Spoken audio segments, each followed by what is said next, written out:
Donc une balise PLB, qu'est-ce que c'est?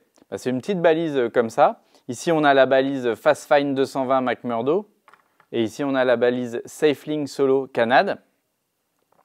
Donc ce sont des balises de détresse satellitaire donc, qui fonctionnent, comme on l'a expliqué dans d'autres vidéos, en 406 MHz avec le système satellite Cospas-Sarsat, en 121.5 et elles utilisent au niveau localisation, l'une comme l'autre, GNSS, c'est-à-dire elles ont Galileo et GPS. Elles se localisent avec ces systèmes de satellites. C'est une balise qui est attribuée à une personne et non pas, comme on a pu le voir pour les balises Hyperb, à un bateau.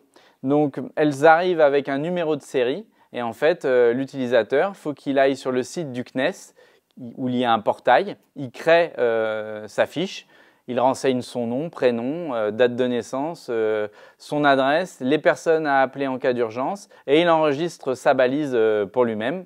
Et après, on va pouvoir l'utiliser partout. C'est-à-dire qu'on va pouvoir aller faire une randonnée dans le désert, la montagne, on va pouvoir traverser l'Atlantique.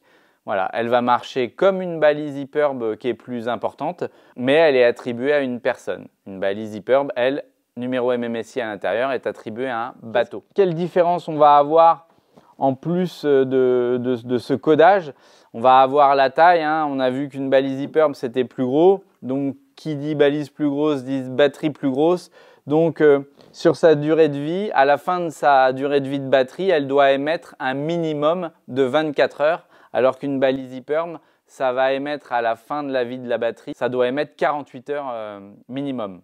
Une balise Hyperb, ça va se déclencher aussi au contact de l'eau. Une balise PLB, il va falloir l'activer manuellement.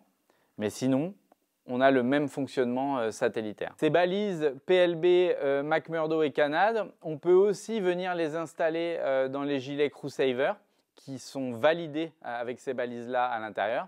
Donc il ne va pas y avoir de déclenchement automatique de la balise quand le gilet se gonfle, mais on va pouvoir la placer dans les gilets à partir du Crewfit 180. Et en fait, elle sera à l'intérieur du gilet. Voilà, on met son gilet et on aura la balise à l'intérieur. Si le gilet se gonfle, on va se retrouver avec la balise devant soi et on va pouvoir la déclencher.